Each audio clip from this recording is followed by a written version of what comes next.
சொல்லு முருகா. ரங்கா, வாடா. டீ சாப்பிட்டு அப்படியே ஜாகிங் போயிட்டு வரலாம். இல்ல முருகா, என் பொண்ணு ஊர்லேருந்து வந்திருக்கா. அவ ஊர்ல இருக்கும்போதே ஒழுங்கா பேச மாட்டா. சரி இப்பயாச்சும் ஏதாச்சும் பேசலான்னு பார்த்தா ஃபோன் பார்த்துட்டே இருக்கா. ஓ, அப்படியா? ஒய்ஃப் வர திருப்பதி போயிருக்காங்கன்னு சொன்னேன். அதான் அப்படியே வெளியே போயிட்டு எதனாவது சாப்பிட்டு வரலான்னு பார்த்தேன். சரி, உனக்கு கொடுத்து வச்சது அவ்வளோதான். சரி முருகா, நான் போய் என் பொண்ணு என்ன பண்ணுறான்னு பார்க்குறேன்.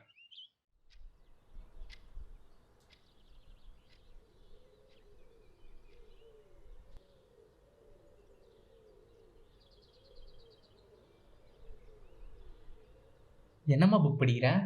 ஆ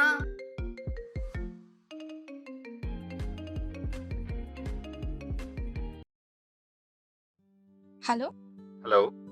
சொல்லு பேபி. புக் எப்படி இருக்கு? நல்லா இருக்கு பேபி. பாதி தான் படிச்சிருக்கு. படிச்ச வரைக்கும் ரொம்ப இன்ட்ரெஸ்டிங்காக நல்லா இருக்கு. அப்படியா? ஹே இரு ஒரு நிமிஷம், அப்பா கால் பண்றாரு. சரி சரி, நீ பாரு. சொல்லுப்பா. என்னப்பா எல்லாம் ஓகே தானே?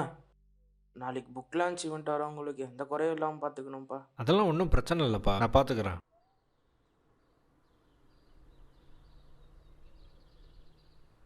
என்னம்மா புக் படிக்கிற? இதுவா சஞ்சுவோட அப்பா எழுதின புக்கு. ஓ, அது எப்போ ரிலீஸ் ஆச்சு? நான் பார்க்கவே இல்லை.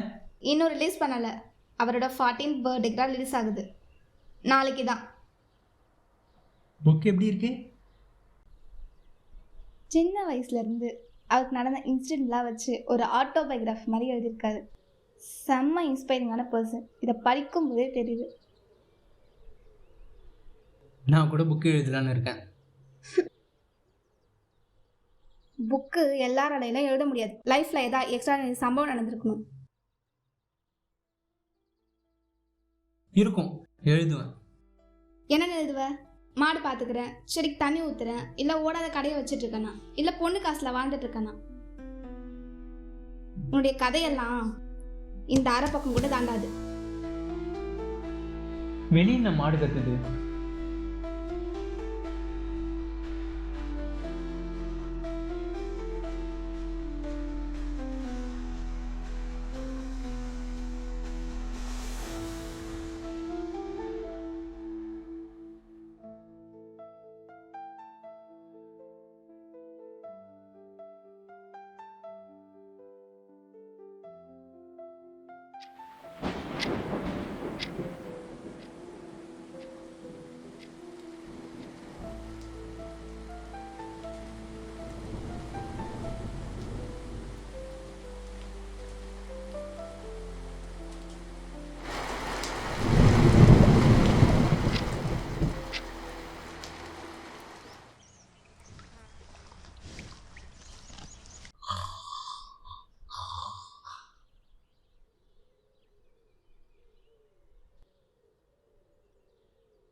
என்னப்பா தூங்கல?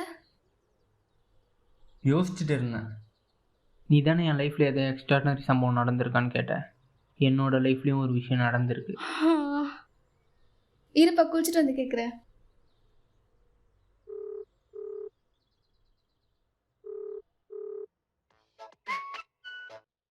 ஹலோ. சொல்லு, எங்கே இருக்க? ஈவெண்ட் கிளம்பிட்டியா? சஞ்சு, சாரி, என்னால் புக் லான்ச் ஈவெண்ட்டுக்கு வர முடியல.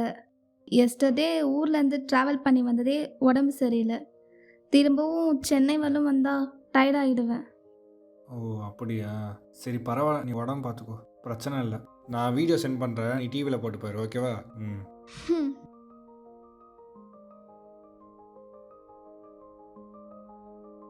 ஒரு 5 நிமிஷம் ஃப்ரீயாக இருக்கியாம்மா? சரி சொல்லுப்பா. 30 வருஷத்துக்கு முன்னாடி என்னோட லைஃப்பில் ஒரு எக்ஸ்ட்ராடனரி சம்பவம். அப்போ எனக்கு ஒரு 18 வயசு இருக்கும். ஸ்கூல் லீவ் விட்டதில் தாத்தா வீட்டுக்கு போயிருந்தேன், தேப்பக்காடு. அங்கே வீட்டில் கூட விளையாட்டுக்கு பசங்க யாரும் கிடையாது. சரி ஒரு நாள் வெறுப்பாக இருக்கேன்னு முதுமலை போனேன். அங்கே மதம் பிடிச்ச யானையெல்லாம் ஊருக்குள்ளே வரும்னு குழி தோண்டி வச்சுருந்தாங்க. தடை செய்யப்பட்ட பகுதின்னு போர்டு போட்டு இருந்துச்சு. அப்புறம் என்ன, அந்த குழியில கண்ணு மூணு தெரியாம விழுந்திருப்ப, யாராவது வந்து காப்பாத்திருப்பாங்க, அதானப்பா. அட போப்பா, டைம் வேஸ்ட் பண்ணிக்கிட்டு.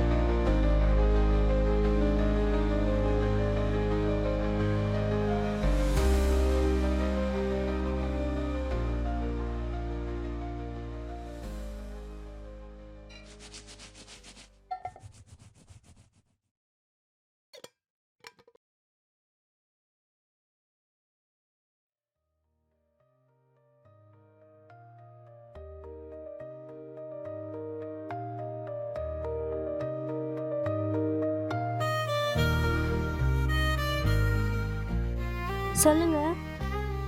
என்னம்மா சாமி பார்த்துட்டியா? இப்போதாங்க சாமி பார்த்தேன். நீங்கள் என்ன பண்ணுறீங்க? பாப்பா என்ன பண்ணுறா? இப்போதான் சாப்பிட்டோம். பொண்ணு டிவி பார்த்துட்டு இருக்கா. சரிங்க, நான் நைட் வந்துடுவேன். அவள் வீட்டுக்கு வர சொல்ல நான் திருப்பதி வந்துட்டேன். அவள் எங்கங்க சொல்லிட்டு வரா? சரி விடுமா, பார்த்து வா.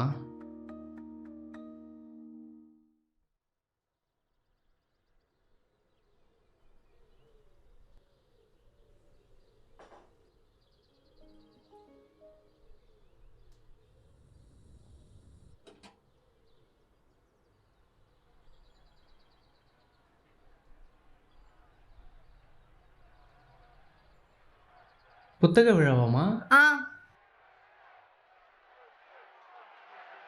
அனைவருக்கும் வணக்கம். என் நண்பனுடைய 5வது புத்தக விழாவுக்கு வருகை தந்திருக்க அனைவருக்கும் நன்றி. என் நண்பனை பற்றி நான் என்னங்க சொல்கிறது? 5 புத்தகம் எழுதியிருக்காரு. அவருக்கு மிக அவர் தான். ஆகையால் நான் அதிகம் பேச விரும்பாமல் அவரையே பேச அழைக்கிறேன்.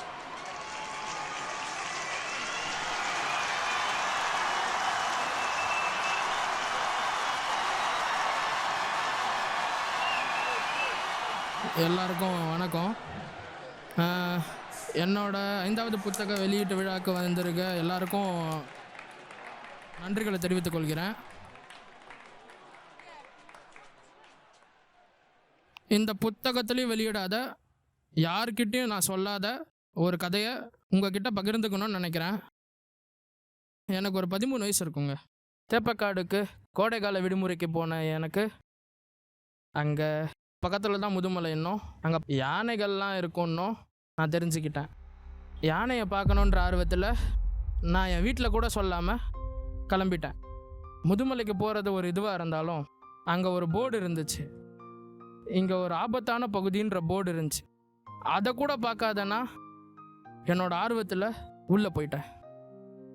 உள்ளே போனேன்னா தெரியாமல் அங்கே இருந்த குழியில் விழுந்துட்டேன். குழியில் விழுந்த என்ன யாராவது காப்பாற்றிட மாட்டாங்களான்னு சொல்லி நான் கத்திட்டு இருந்தேன். என்னை விட ஒரு பெரிய பையன், யாருன்னே தெரியாத அந்த பையன் என்னை வந்து காப்பாற்ற வந்தான். நானும் நன்றின்ற 3 எழுத்தை தவிர வேறு எதுவும் சொல்லாமல் வந்துட்டேன். வந்தேன்னா போயிட்டே இருக்க வழியில் பாம்பு ஒன்றால் கடிப்பட நேரிச்சு. அந்த பாம்பு கடிச்சிச்சு. அதோட எனக்கு என்ன ஆச்சுன்னே தெரில. அவன் தான் என்னை காப்பாற்றினான்.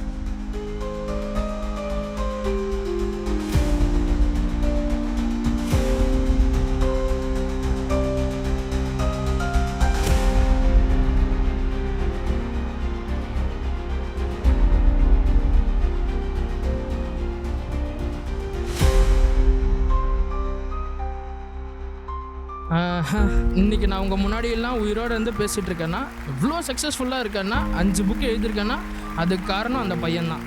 அவன் எங்கே இருந்தாலும், அவன் யார் என்னன்னு எனக்கு தெரியாது, ஆனால் அவன் எங்கே இருந்தாலும் நல்லா இருப்பான் நம்புகிறேன். நல்லா இருக்கணும். நன்றி, வணக்கம்.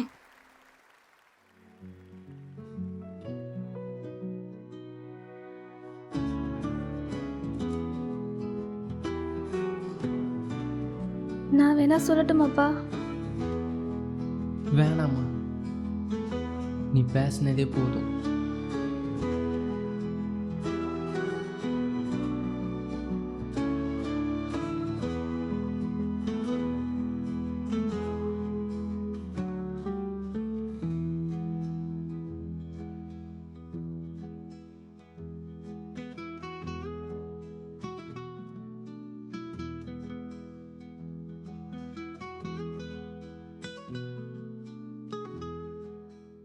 இந்த குறும்படம் அனைத்து பெற்றோருக்கும் அர்ப்பணிக்கப்படுகிறது. அவர்களின் தியாகங்கள் பெரும்பாலும் கவனிக்கப்படுவதில்லை, ஆனால் அவர்களின் அன்பு என்றென்றும் நிபந்தனையற்றதாகவே திகழ்கிறது. உங்களை உயர்த்திய கைகள் உங்கள் மரியாதைக்கு தகுதியானவை, உங்கள் வருத்தத்திற்கல்ல. இந்த கதை உங்களை நெகிழ்ச்சி அடைய செய்திருந்தால், உங்களுடைய வாழ்க்கையில் ஒரு நாயகனாயிருந்த உங்கள் பெற்றோர் மற்றும் அன்புக்குரியவர்களுக்கு நன்றி கூறுங்கள். நினைவில் கொள்ளுங்கள், நெருப்பினால் ஏற்படும் ஆழமான தீக்காயங்கள் கூட குணமாகும், ஆனால் வார்த்தைகளால் ஏற்படும் காயங்கள் ஒருபோதும் குணமடையாது.